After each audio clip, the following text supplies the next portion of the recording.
सच मत मान लीजिएगा, क्योंकि ये वीडियो का भी शुरुआती भाग है।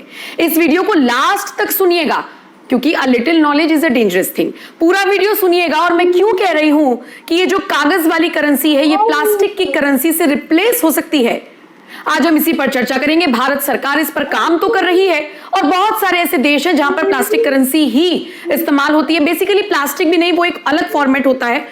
उसे हम समझने की कोशिश करेंगे कि भारत में अगर ऐसा होता है तो कैसे हो पाएगा, कितना टाइम लगेगा, कितना खर्चा आएगा, और ऐसा है भी या ये सिर्फ अफवाहों का बाजार गर्म करने वाली खबर है। सारी चीजों पर पड़ताल करेंगे। पंकज प्रसून मेरे वरिष्ठ सहयोगी मेरे साथ जुड़े हुए हैं। पंकज जी, भारत में प्लास्टिक की करेंसी शुरू करने की तैयारी भारत सरकार कर रही है, इस तरह की खबर तो है, पुष्टि नहीं है। आप मुझे बता सकते हैं कहां से बेस तैयार हुआ है इन सारी खबरों का? मनमोहन सिंह ने सबसे पहले ये आइडिया दिया था, इसलिए मैंने पहला लाइन इसलिए बोला कि कांग्रेस इसको अपोज ना कर सके। मनमोहन सिंह का कहना था कि हर साल जो हम कागज की करेंसी जो छापते हैं उसमें बहुत ज्यादा खर्चा है और उसका वियर एंड टियर लॉस बहुत ज्यादा है। 2025 के आंकड़े के अनुसार 6,372.8 करोड़ रुपए सिर्फ नोट छपाई में जाते हैं।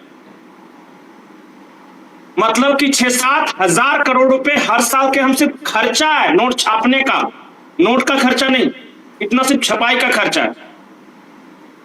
तो इसका उपाय यह है कि पॉलीमर करेंसी नोट्स बोलते हैं उसको, पॉलीमर करेंसी नोट्स लाए। अगर आम बोलचाल की भाषा में कहें तो प्लास्टिक के नोट। अब ये 3 फेज में होना है। सबसे पहले 10 रुपए और 20 रुपए का जो नोट है वो प्लास्टिक के आएंगे, क्योंकि सबसे ज्यादा वियर टियर लॉस उन्हीं का होता है।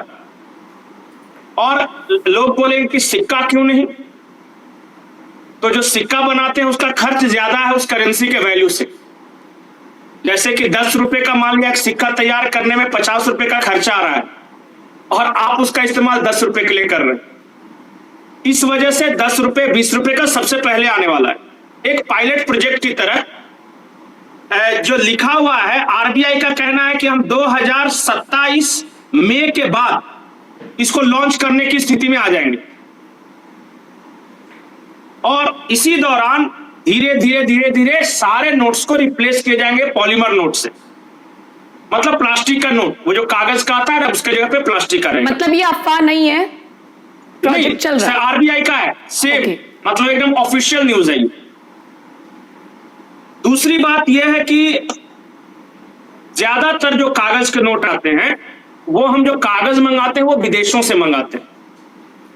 और एक आपने चर्चा सुनी होगी कि पी चिदम्बरम के समय में जर्मनी से जो कागज हम मंगाते थे उसी कंपनी से वही कागज पाकिस्तान भी मंगाता था, सेम कंपनी से दोनों। तो पेपर और इंक भारत का और पाकिस्तान का सेम था, इसीलिए नकली नोट छापना उसके लिए आसान हो गया, क्योंकि वही इंक वही पेपर सब कुछ वही था। सिर्फ डिजाइन जो इंडियन करेंसी नोट का था, आरोप ये है, मैं नहीं कह रहा हूं, और पार्लियामेंट में इस पे बहस, आरोप ये है कि भारत के एक बड़े आदमी ने, एक बड़े मंत्री ने, तो सो कॉल्ड उस वक्त के शायद फाइनेंस मिनिस्टर ने वो पूरा डिजाइन जाकर पाकिस्तान के किसी को दिया था और उस डिजाइन को कॉपी करके क्लोन बना के तब पाकिस्तान में छपता था वो नोट। और इतना दोनों हूबहू मिलता था कि पकड़ना बहुत मुश्किल था। नोटबंदी के बाद उस व्यक्ति ने आत्महत्या कर ली और भारत का जो वो व्यक्ति था, अभी तो खैर राजनीति के बियाबान में भटक रहा है, लेकिन याद रखिए वो कांग्रेस का कोई बड़ा नेता था। ठीक है, यहां तक ठीक है। तो जब हम कागज बाहर से मंगाते हैं तो इस तरह काउंटरफिट यानी कि नकली नोट बनाना आसान हो जाता है। जो पॉलीमर होगा वो हमारे देश का होगा, स्वदेशी मेड होगा और हम उसे अपने तरह से डिजाइन करेंगे। पॉलीमर क्रिएट करने वाली कंपनियां भी लिमिटेड ही हैं, वो भी बहुत ज्यादा नहीं है, बहुत कम कंपनी। इसीलिए अगर कोई, जैसे कि उसमें चाह के भी कोई नहीं कर सकेगा। मान लिया कि भारत में 2 से 3 कंपनी सिर्फ है जो कि करेंसी पॉलीमर बनाने में सक्षम है, तो वो 2-3 से अगर नहीं होगा तो फिर नहीं होगा कहीं से, और वो 3 पे निगरानी रखना आसान है। ठीक है, पॉइंट नंबर 2 ये हो गया। तीसरा, इसके सिक्योरिटी फीचर्स के बारे में आरबीआई कह रहा है कि इसका सिक्योरिटी है वो इस तरह से तैयार किया गया है कि ट्रांसपेरेंट सिक्योरिटी फीचर्स कुछ बता रहे हैं ये, कि जिसको दुनिया में कहीं कॉपी नहीं किया जा सकता। तो कहने का मतलब यह है कि नकली नोट पे भी लगाम लगेगा। पहली बात, जल्दी कटेगा फटेगा नहीं, तो इस वजह से बार बार छापना नहीं पड़ेगा, तो वो 6,000 करोड़ रुपए बचेंगे। तीसरा और सबसे महत्वपूर्ण बात, मैं ये देख रहा था, दुनिया में 72 ऐसे देश हैं जो कि पॉलीमर करेंसी नोट्स इस्तेमाल कर रहे हैं, 72 कंट्रीज। तो भारत में उन कंट्रीज के एक्सपीरियंस को देख के बहुत ज्यादा चिंता नहीं होनी चाहिए। जो बता रहे हैं कि इसमें जो छपाई का खर्चा आएगा, आज 6,000 करोड़ आ रहा है पर ईयर, ये घटाकर सिर्फ 872 करोड़ रुपए, मतलब इतना कम हो जाएगा ये करके।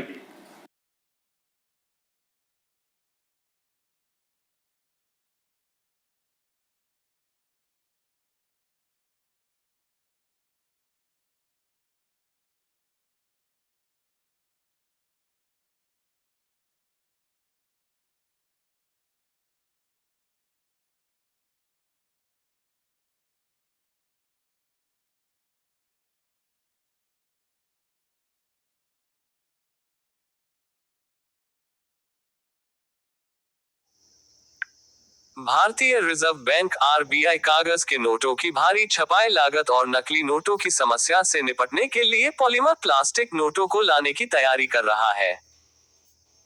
शुरुआत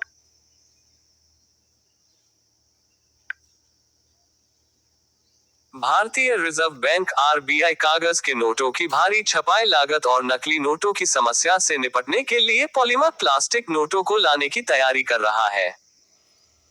शुरुआत में छोटे नोटों जैसे 10 रुपए और 20 रुपए के लिए एक पायलट प्रोजेक्ट शुरू किया जाएगा।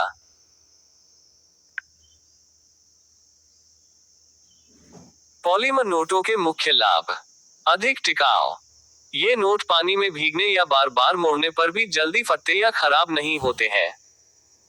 इनकी उम्र कागज के नोटों से लगभग 2.5 गुना अधिक होती है। लागत में भारी बचत।